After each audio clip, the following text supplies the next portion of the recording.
very lucky to introduce our next critical care clinical pearl presenter, Eric Pham.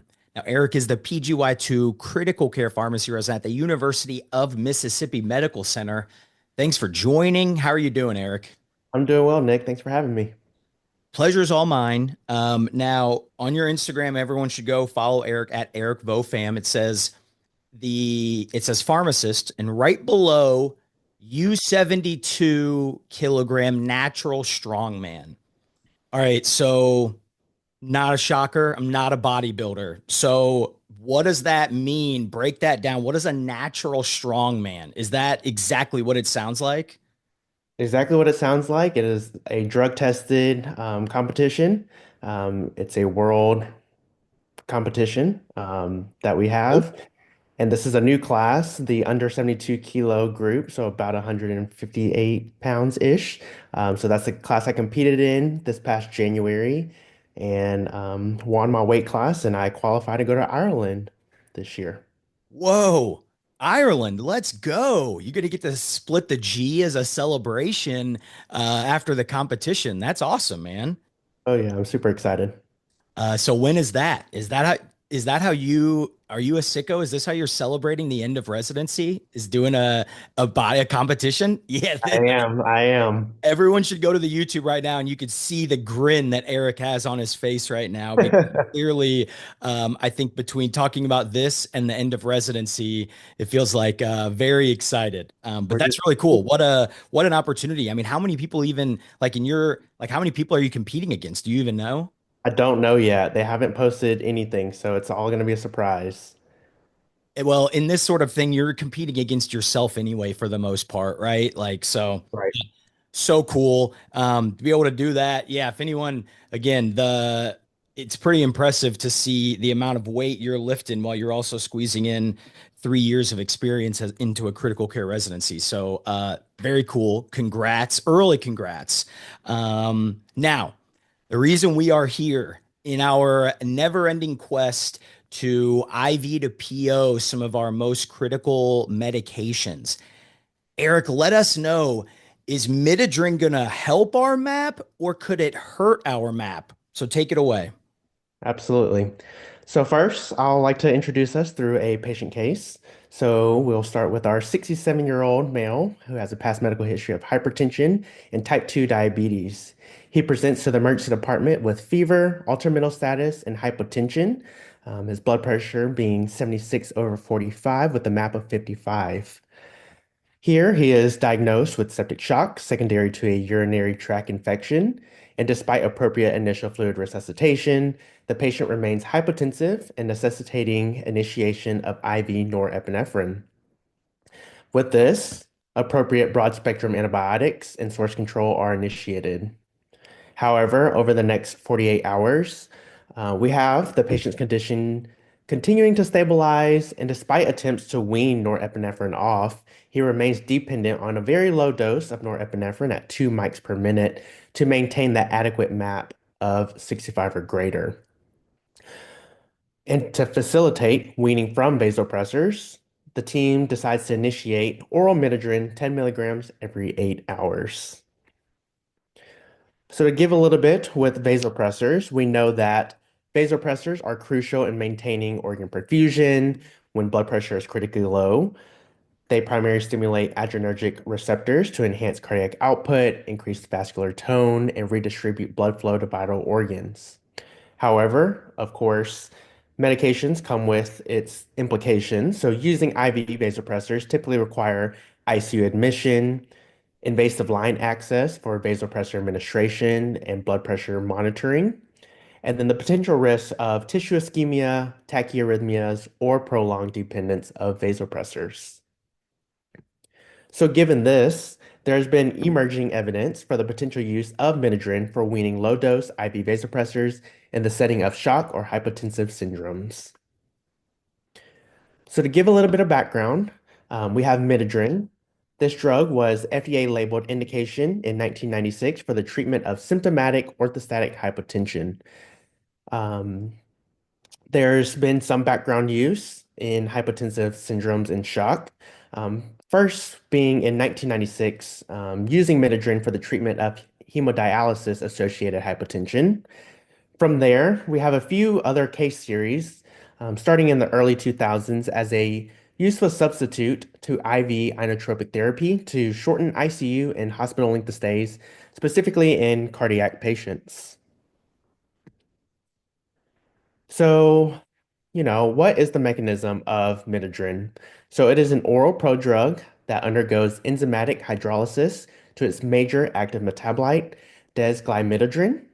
This metabolite is an alpha-1 agonist that exerts its action through the activation of the alpha adrenergic receptors of both arteriolar and venous vasculature. This produces an increase in vascular tone and elevates blood pressure. And the label dose indication or recommendations um, for orthostatic hypotension is an initial dose of 2.5 milligrams 2 or 3 times per day, up to a maximum dose of 10 milligrams 3 times a day.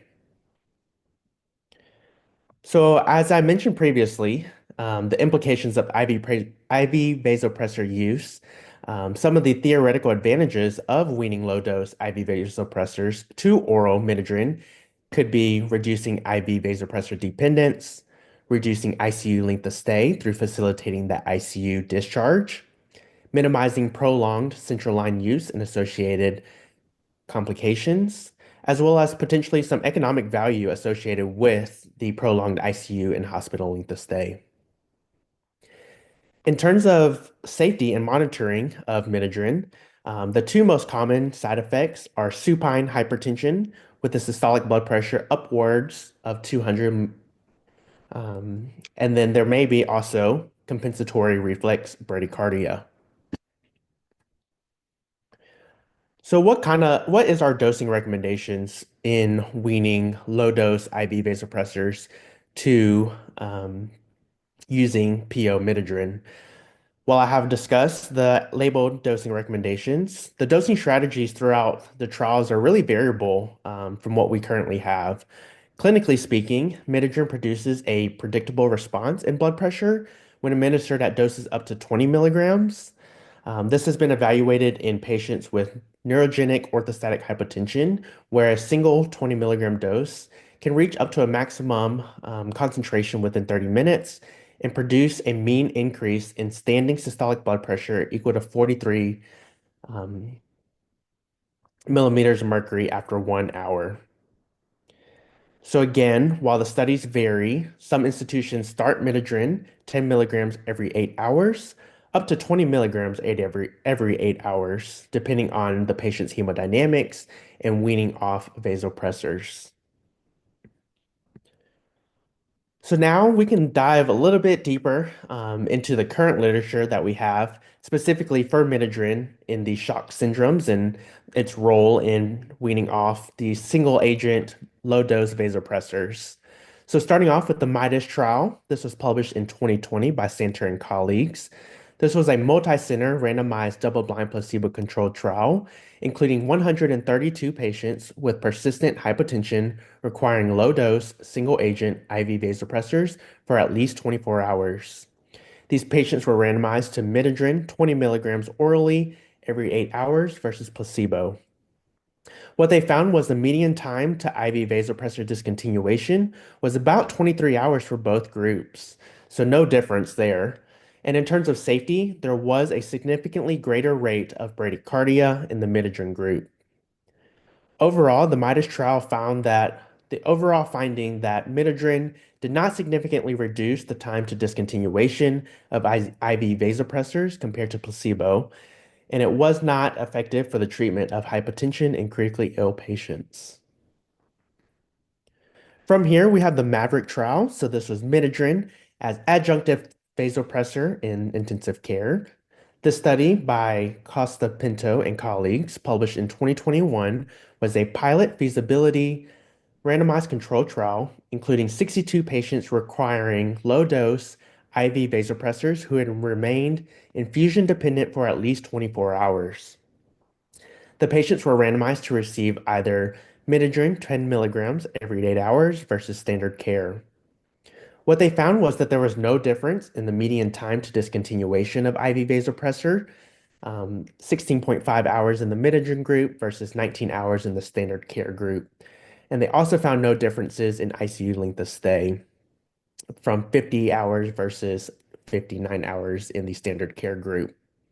So at this administered dose of 10 milligrams every 8 hours, they found no significant evidence of physiological or clinical efficacy in reducing the duration of IV vasopressor therapy or ICU length of stay.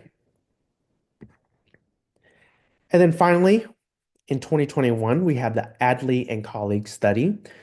This was a randomized controlled clinical trial to assess the impact of midodrine on patients with septic shock. This included 60 patients with septic shock and stable on low-dose IV norepinephrine for a minimum of 24 hours.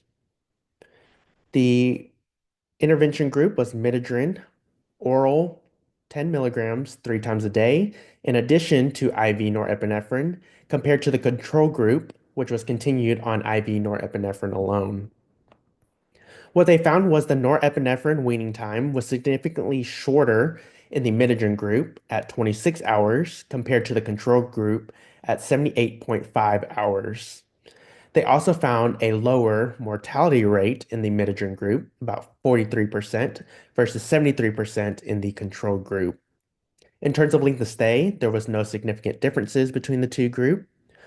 Overall, finding that Adley and colleagues concluded that adding midodrine to the treatment regimen of septic shock patients could reduce the duration of IV norepinephrine therapy and lower mortality rates, offering both clinical outcomes as well.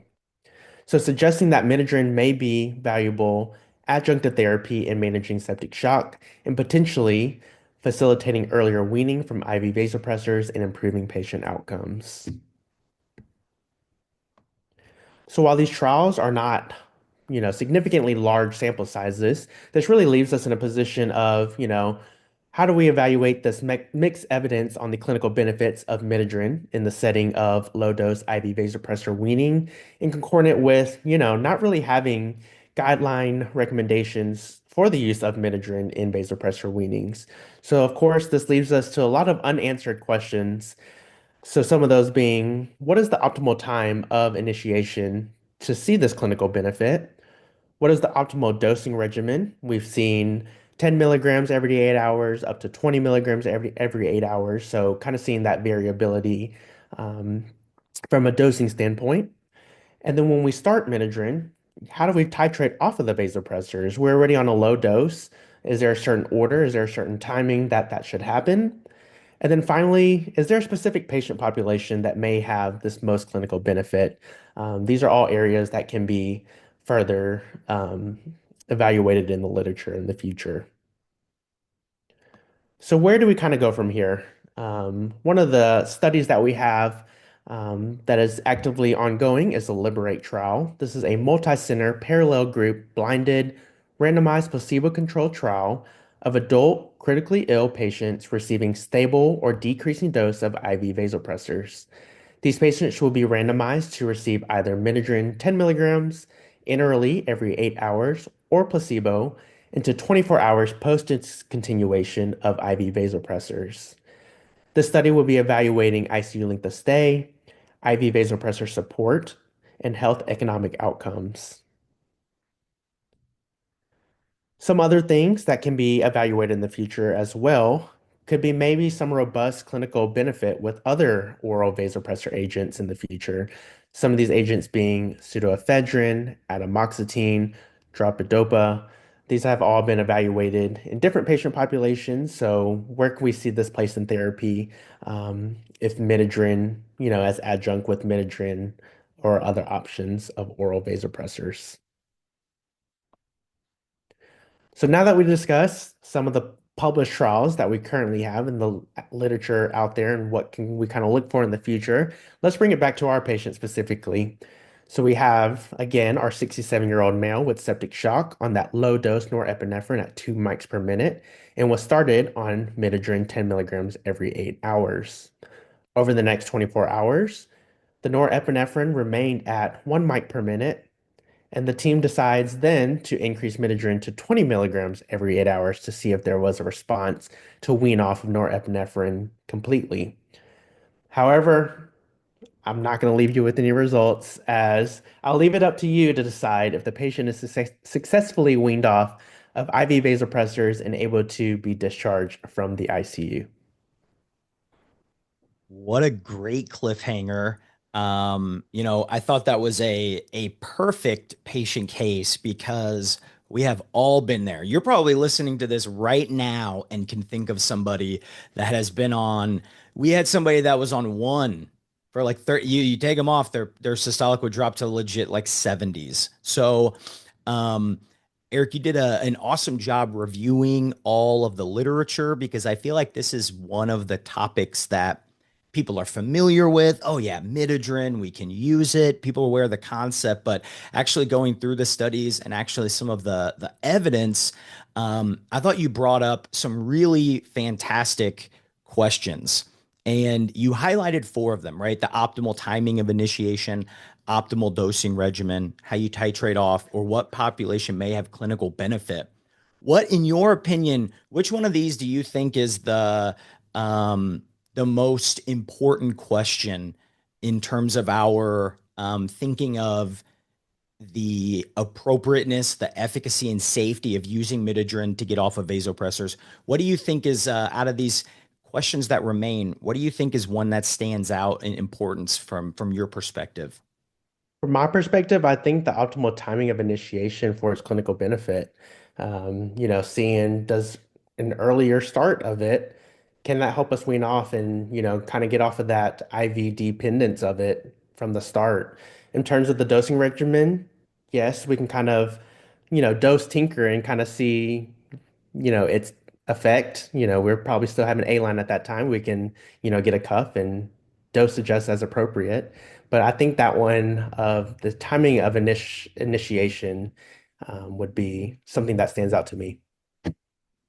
Yeah, and I think the question is like the treatment regimen itself. And so to me, I almost think of like optimal timing and dose being the two biggest things, because the Midas trial example started with 20 Q8. And I would argue that a lot of people are starting more 5 to 10 every 6 to 8 hours, probably. So I think dose falls in right with that line. So great highlights into something that I think has become standard practice in a lot of ICU, kind of highlighting the evidence and maybe what we know and don't know. Eric, thank you so much. Appreciate you coming on and sharing all your expertise and knowledge on this. Absolutely. Thanks for having me, Nick.